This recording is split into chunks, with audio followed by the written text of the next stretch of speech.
भगवान गणेश प्रथम पूजनीय है। किसी भी शुभ कार्य का प्रारंभ भगवान गणेश की पूजा से ही किया जाता है। कहते हैं किसी कार्य को प्रारंभ करने से पहले यदि विघ्नहर्ता भगवान श्री गणेश की स्तुति की जाए तो वह कार्य बिना किसी बाधा के संपूर्ण हो जाता है। इसीलिए प्रत्येक कार्य के प्रारंभ में मौखिक अथवा लिखित श्री गणेशाय नमः अवश्य अंकित होता है। भगवान गणेश को बुद्धि देने वाले भी कहा गया है, अर्थात प्रथम पूज्य भगवान श्री गणेश बुद्धि के देवता माने गए हैं। इनकी पूजा करने पर भक्त को बुद्धि से संबंधित शुभ फल मिलते हैं और भगवान श्री गणेश के पूजन से मनुष्य के जीवन में सुख सुविधाओं और उज्जवल भविष्य का प्रारंभ होता है।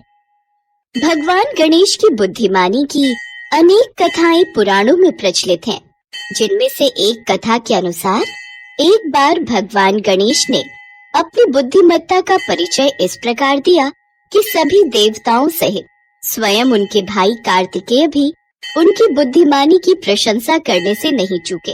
एक बार शिव पुत्र बालक गणेश और कार्तिकेय के बीच इस बात को लेकर बहस होने लगी कि उन दोनों में बड़ा कौन है, और बात भगवान शिव और माता पार्वती तक पहुंची।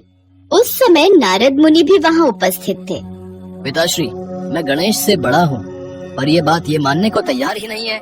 पिताश्री, आप ही बताइए, मैं कार्तिकेय से बड़ा हूँ ना? देख लिया इन दोनों में बड़ा कौन है। अब इस बात पर ये दोनों भाई आपस के युद्ध को बढ़ा दे, इससे पहले कुछ कीजिए प्रभु। देखना पिताश्री, मुझे ही तुमसे बड़ा बोलेंगे। नहीं, मुझे बड़ा बोलेंगे। अब कौन तुम दोनों में से बड़ा है, ये तुम दोनों को ही सिद्ध करना होगा। हम दोनों को पिताश्री? हाँ, तुम दोनों को। इसके लिए तुम दोनों को एक परीक्षा देनी होगी। पिताश्री, आप आज्ञा दीजिए, हमें कौन सी परीक्षा देनी होगी? मैं पल भर में ही उस परीक्षा में उत्तीर्ण हो जाऊंगा। और मैं भी पिताश्री। अवश्य पुत्र कार्तिकेय, पुत्र गणेश।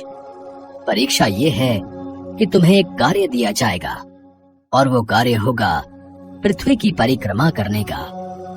तुम दोनों में से जो भी 3 बार पृथ्वी की परिक्रमा करके सबसे पहले कैलाश पर्वत पर लौटेगा, वही विजेता भी बनेगा और वही बड़ा भाई होने का अधिकार प्राप्त करेगा।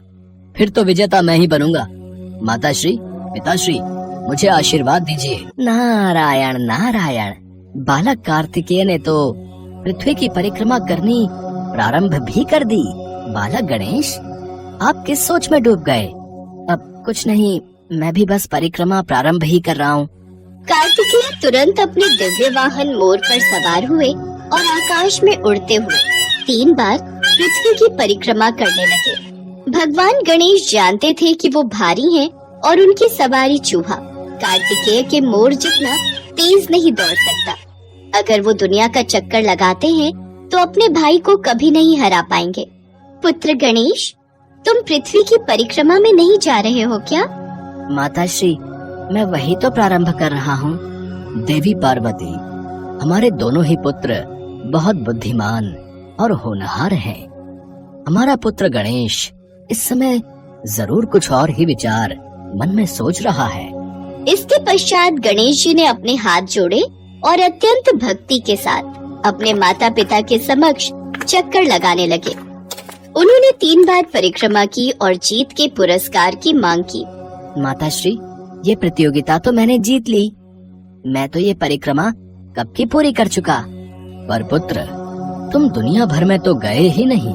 पिताश्री, जन्म धारण करने वाली प्रत्येक संतान के लिए माता पिता के चरणों में ही पूरा संसार विद्यमान होता है। माता पिता ही अपने संतान के लिए त्रिलोक समान होते हैं।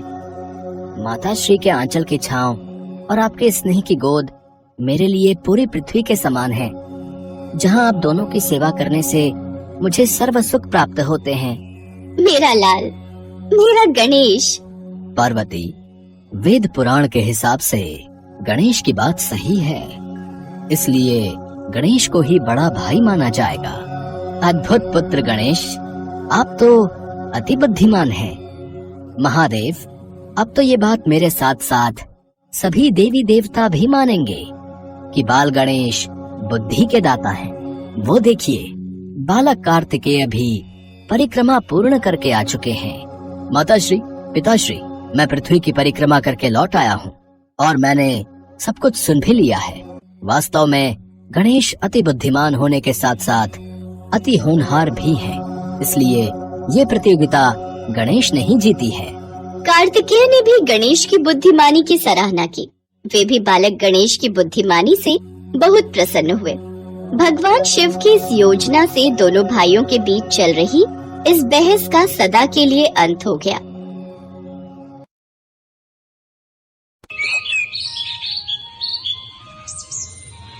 प्रेमपुर गांव बहुत ही खुशहाल गांव था।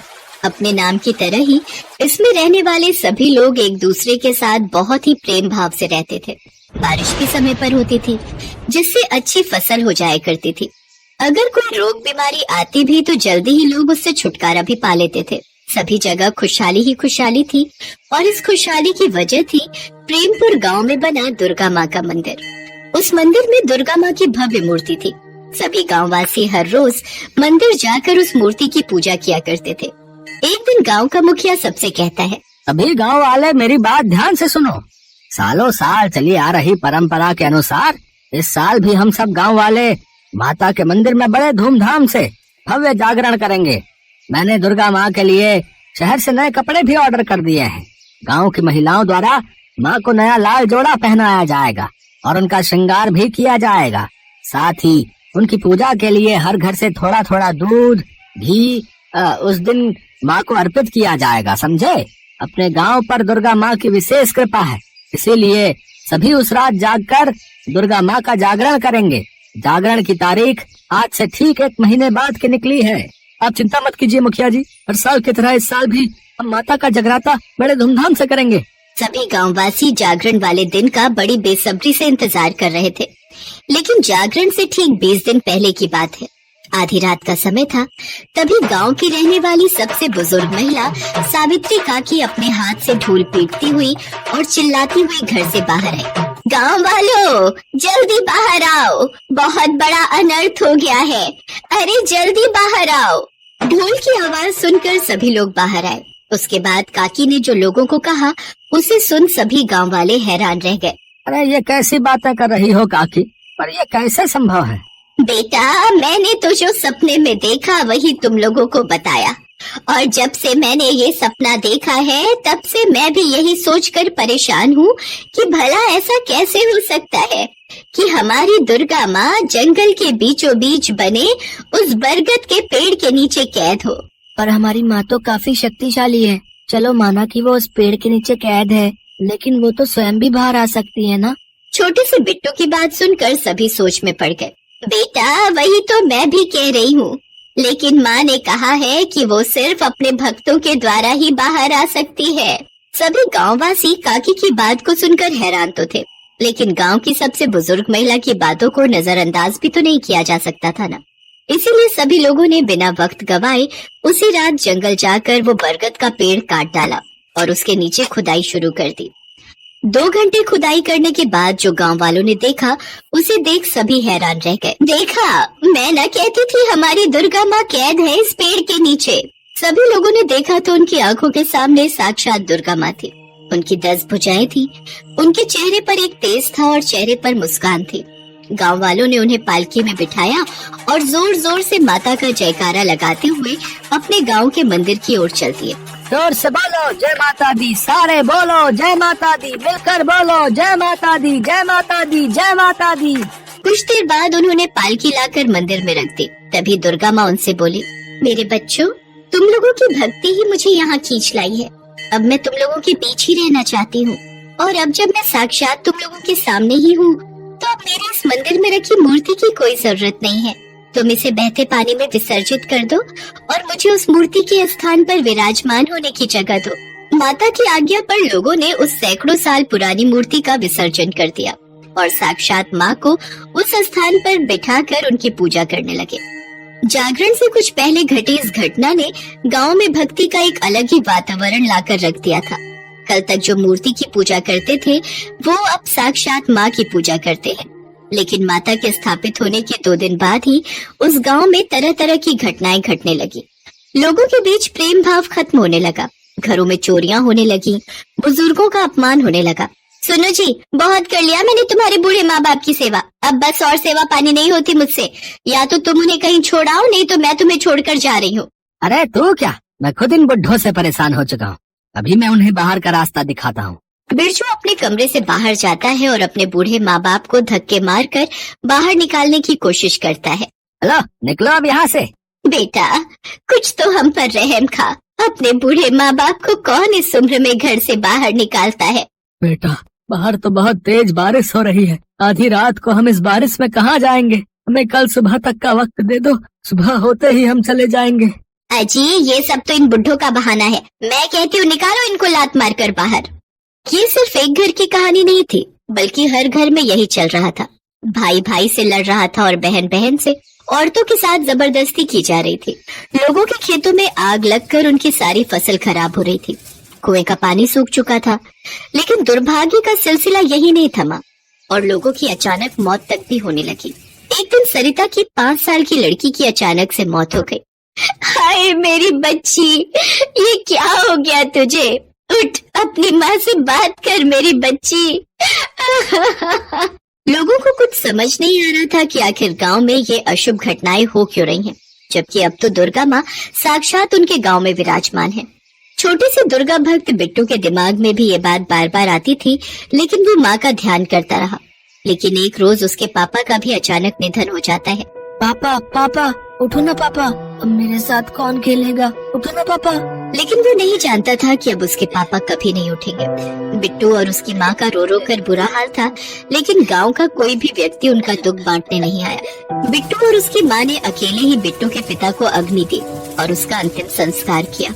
रात को बिट्टू जब घर लौटा तो उसको नींद नहीं आ रही थी और वो गुस्से में उठ खड़ा होता है और कहीं जाने लगता है। तभी उसकी माँ, बेटा बिट्टू, आधी रात को तू कहाँ जा रहा है? माँ, मैं मंदिर जाकर दुर्गा माँ से पूछूंगा कि उन्होंने मेरे पापा को मुझसे क्यों छीना। ये कहकर बिट्टू गुस्से में चला जाता है। उसकी माँ भी उसके पीछे पीछे चली जाती है।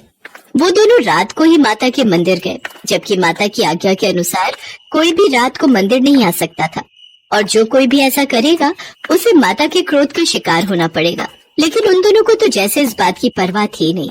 वो दोनों जब मंदिर पहुँचे तो वहाँ का नजारा देखकर थर थर कांपने लगे। वहाँ माता तो थी ही नहीं, बल्कि एक भयानक राक्षसी थी। उसके 5 हाथ और 3 सर थे। उसका शरीर भयानक काले रंग का था और बड़े बड़े नुकीले दांत थे। उनको देख राक्षसी बोली, कौन हो तुम और इस वक्त यहाँ क्यों आए हो? पहले आप बताइए, आप कौन है और हमारी दुर्गा माँ कहाँ है? दुर्गा माँ? मैं ही हूँ तुम्हारी दुर्गा माँ, अब करो मेरी जय जयकार। वो राक्षसी ताड़का थी। सभी दुर्गा माँ की पूजा करते थे। इस बात से वो बहुत चिढ़ती थी। वो चाहती थी कि दुर्गा माँ की तरह लोग उसकी भी पूजा करें। उसने तंत्र मंत्र की विद्या से कई काली शक्तियाँ हासिल कर रखी थी। उसने अपनी शक्तियों से सावित्री काकी के शरीर में प्रवेश किया और लोगों से झूठ कहा कि माता बरगद के पेड़ के नीचे कैद है। उसने ही ये सारी माया रची थी और वही उस पेड़ के नीचे कैद थी। अब मैं इस गांव की माता हूँ और अब तुम सब सिर्फ मेरी ही जय जयकार करोगे। ये सब मेरी ही रची हुई माया थी जिसमें तुम सब बेवकूफ फंस गए। बिट्टू और उसकी माँ ने जल्दी से अपनी आंखें बंद की और दुर्गा माँ का ध्यान करने लगे। तभी वहाँ जोरदार बिजली कड़की और साक्षात दुर्गा माँ प्रकट हुई। दुर्गा माँ, आप जय दुर्गा माँ, जय दुर्गा माँ। जय माँ दुर्गा। अच्छा, तो तू यहाँ भी आ गई। चल, अब जैसे मैंने तेरी मूर्ति का विसर्जन किया वैसे ही अब तेरा भी खात्मा कर देती हूँ। ये कहकर उसने अपनी मायावी शक्ति से एक तलवार प्रकट की और दुर्गा माँ की तरफ फेंक दी। लेकिन दुर्गा माँ ने अपने त्रिशूल से उस पर वार किया, जिससे उसके शरीर के हजारों टुकड़े हो गए और उसकी मौत हो गई। माँ, तुमने हमारे गाँव को अपनी कृपा से क्यों वंचित कर दिया? लौट आओ माँ, लौट आओ। बेटे, अब मैं फिर से यहीं रहूंगी और इस गांव को छोड़कर कहीं नहीं जाऊंगी। जहाँ तुम जैसे भक्त हो, मैं उस गांव को नहीं छोड़ सकती। ये कहकर माँ ने अपना दाहिना हाथ उठाया और उससे एक तेज उत्पन्न हुआ। उस तेज से गांव फिर पहले जैसा हो गया। लोग प्यार से रहने लगे। कुओं में पानी भर आया, खेतों में फसलें उगाई और यहाँ तक कि इन दिनों जिनकी मृत्यु हुई थी वो लोग जीवित हो उठे। माँ की महिमा देख सभी गांव वालों ने माँ के नाम के जयकारे लगाए और बड़े धूमधाम से दुर्गा माँ के लिए जागरण किया।